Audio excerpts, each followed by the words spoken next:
All right, well, once again, joined by another member of the 2020 class. Excited to bring in, first off, our Kevin McPherson, our basketball insider on hogville.net, but more importantly, Jaylin Williams, a new member of this 2020 class that has a lot of Hog fans excited. Jaylin, thanks for joining us. No problem. Good to be here. Well, Kevin, I know you have all the questions, so I'm going to let you just start firing away, buddy. Well, Jaylin, we go way back. I've been covering you since back in the day, and so a lot of fans have heard a lot about your process because you've been committed since November. You finally got the paperwork done last Wednesday, the first day of the spring period. So over time, folks have learned a lot about you. But let's take it way back because you've been on the high school level here in Arkansas. You were involved in multiple state championships. You got an MVP as a junior, played in one as a freshman, and but talk a little bit about that process with you at Fort Smith Northside and what helped you as a player. Really, coming to the Northside's 10th grade, we had a great leader on the team, being Isaiah, and he really showed me the ropes, showed me what to do on the court, and seeing him work hard every day before school, after practice, every day, seeing him putting up thousands of shots really just showed me everything, showed me how hard I wanted to work, showed me how hard I needed to work, and he was a great leader, and it impacted a lot of us coming through there. So let's go back to your junior season now. You were the MVP of that state title game, 6A. I tried to get KK to talk about it yesterday. I think I know why. He probably didn't want to, but you guys went head-to-head 4 times that year. Some classic battles. I was there for most of those. But then leading up to that state title game, you were MVP of that, like I said, 20-plus on the scoring, 10, obviously a lot of rebounds and some block shots. But talk about that experience in those head-to-head matchups with KK, who's going to be your teammate at Arkansas. KK is a great competitor. He's a great all-around player. And coming into that season, we knew we were going to be matched up to them in the state final. So really, we were just getting prepared to play them every time we played them, trying to learn more about their team, more about the players. And playing in that state championship game, it was a good game. Then it got closer than I wanted it to at the end. But we finished off nice, and I'm ready to play with him next year. And KK did this a lot on his end of it. He hit some buzzer shots that year. I think he hit one at, am I wrong about this, at the Fort Smith Coca-Cola Classic? Yes, in the Coke Classic. He hit a buzzer beater? Yes. All right, now it'd be good, right, to have that on your side next time, right? Yes. All right, now you were also the Gatorade Arkansas High School Player of the Year this year. Obviously, the season ended soon for a lot of teams. You guys made it to the state semifinals.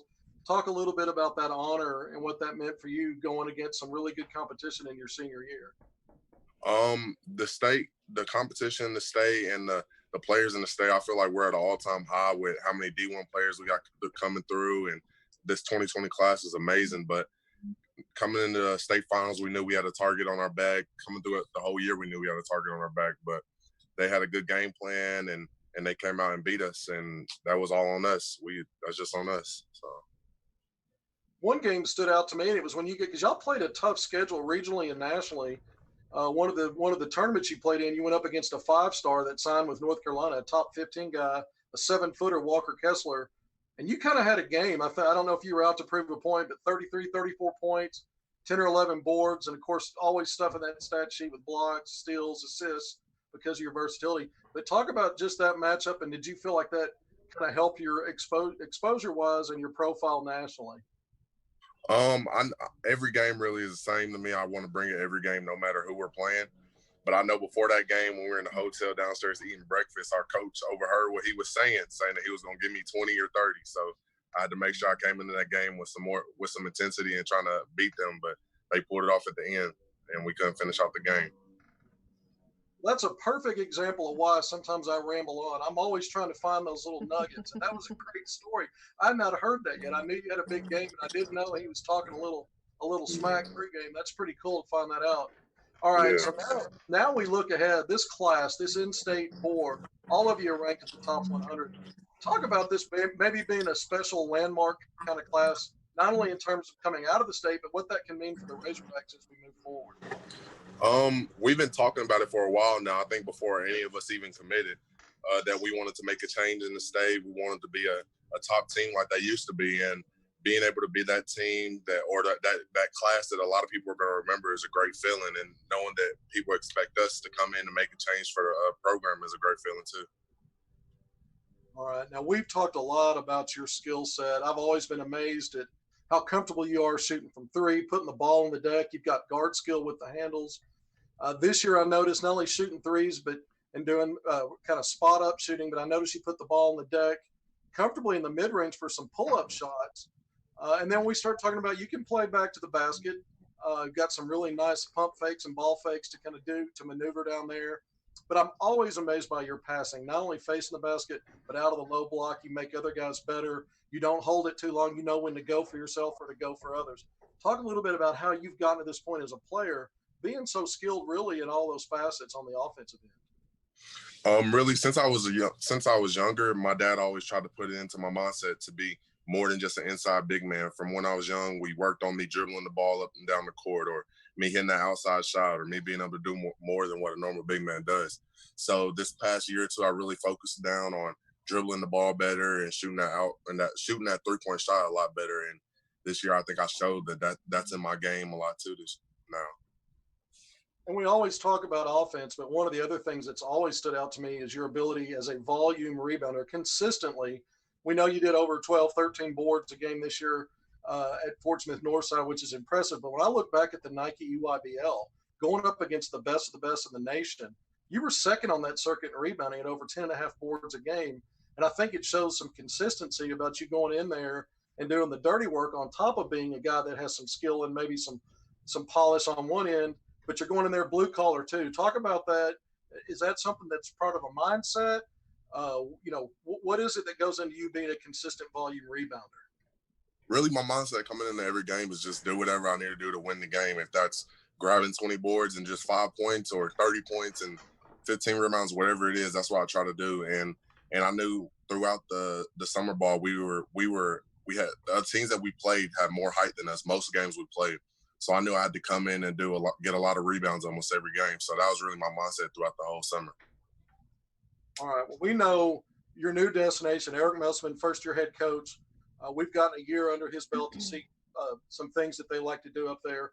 But as far as the visits go, and as far as the interaction in the recruiting process, taking those photos with Muss, reenacting those famous NBA moments, you had some. You probably maybe did more than anybody else in terms of photo shoot with the staff. Talk about that part of that experience, if you will, taking us back a few months. Coach Muss they have a unique style of recruitment, and I think that's for me as a recruit. I like it. It's different. It attracts me as a recruit, like doing different things, and it's fun. It makes it fun on campus when I'm down there laughing, talking with the coaches, and I like it. I think it's a good approach to recruiting. All right. Now, also looking ahead, when you look at Arkansas's team last year, really they were kind of undersized on the front line. I think that's an understatement on my part. Adriel Bailey, the senior 6'6" forward, was really the heavy minute guy on the front line. Then after that, it was a lot of guards playing. Of course, Ethan Henderson at 6'8", who you know and played with the Hogs. Reggie Chaney at 6'8". But with your size and a guy like Connor Vanover at 7'3", who sat out and has some face-up skill like you, what dynamics do you think fans can expect next year with for the Razorbacks with you in the lineup? I know Coach Muss preached that he likes positionless basketball, and I feel like I'm perfect for how he wants to play. I feel like I can dribble the ball up court, get the ball or rebound the ball and take it up court, or I can just be a spot up shooter. I feel like I can do whatever they need me to do, and I feel like we're going to be able to do way more than the team last year did. No offense to them, but I feel like we fit the play style and his system a lot better this year. All right. Now, you mentioned Muss again. Let's talk about this. He's been talking about and raving about those plays, those cluster plays at the end of the game against number one North Little Rock at the time. They were unbeaten in your league. You had them on senior down on your home floor, and you made two big plays at the end. You blocked a shot. I got that on a reel and got it tweeted out. But then the next defensive possession, you also took a charge with about a second left to seal a win and an upset win over the Charging Wildcats. Talk about maybe, Muss and Coach Corey Williams were courtside for that. I was there as well. Talk a little bit about putting up those kind of moments in front of your future head coach and what kind of confidence that gave you. Really coming into that game, we knew we could beat them. The last game versus them slipped out of our hands when we were at their place. So really we came into that game with a mindset that we got to play hard, play defense, be big on defense. Just they have a really big team, a lot of great young players on that team. Bryson and Khalil, they're both great players. Spencer, he's a great player. They're all great. And them last possessions of the game, I knew I had to block that shot on the fast break. And then we called a timeout right before that charge happened. And I said, they're going to give it to Spencer. He's going to take it full court, and he's not going to pass it. And I knew exactly what he was going to do, and I was ready for that charge. And that's exactly what happened. So, yeah. All right. Now, you just touched on something that's been a talking point of mine for the last few days. And Muss has brought it up, too, talking about it. I tweeted out just the other day, I think this class, and Arkansas has had some really good national classes in the past going over the years, a proud story program. But your class, I think, collectively, not only the rankings, but I think the basketball IQ. There's a high basketball IQ, and there's a cerebral part that goes to that. And I think you just touched on that. Do you see this class as being a collection of not only talent, but high IQ players that can adjust to different things, on the Your mic got muted, so I don't know what you said there at the end. Sorry, I had a call coming in. Just basically, I've felt like this class has a high basketball IQ, not just talent and rankings, but an understanding of the game, sort of at a mature level, and even in high school. Can you talk a little bit about that? Do you see the same things? Yes, I feel like our class is one of the best classes to come through Arkansas. We all know about us top guys, the guys that are known and well known, like Devo, KK, Moses, me, Chris, Peyton, Diedrich, all those guys. But I feel like there's a lot of guys that go under the radar in this class, and I feel like we have a really underrated class, and there's a lot of guys in this state that can play basketball at a really high level. Okay, so we've covered a lot here, Jaylin. We surely appreciate your time, but I wanted to ask you before, and Alyssa may have some questions. But one thing I wanted to ask you is, as I say goodbye, is there anything that you want to tell the Razorback Nation fan base? Just something that we didn't cover today. Get ready. It's gonna be crazy if Bud Walton. We're gonna bring it next year. We're gonna get some wins. We're gonna run the SEC. Just get ready for it. I hear you. I got one question, Jaylin, and it's simple. Did you watch the first night of The Last Dance on Sunday? Actually, no, I haven't got to watch it yet. Yeah, I'm trying to figure out how I can watch it, but I haven't got to watch it yet. Okay, it's good. It's got a lot of Arkansas shout-outs, too, between Scottie Pippen and Bill Clinton and Sidney Moncrief and some Joe Klein, so it's definitely worth it. Yeah, check it out when you can. But again, thank you for the time, and we appreciate it, and can't wait to meet you when you get on the hill here. No problem.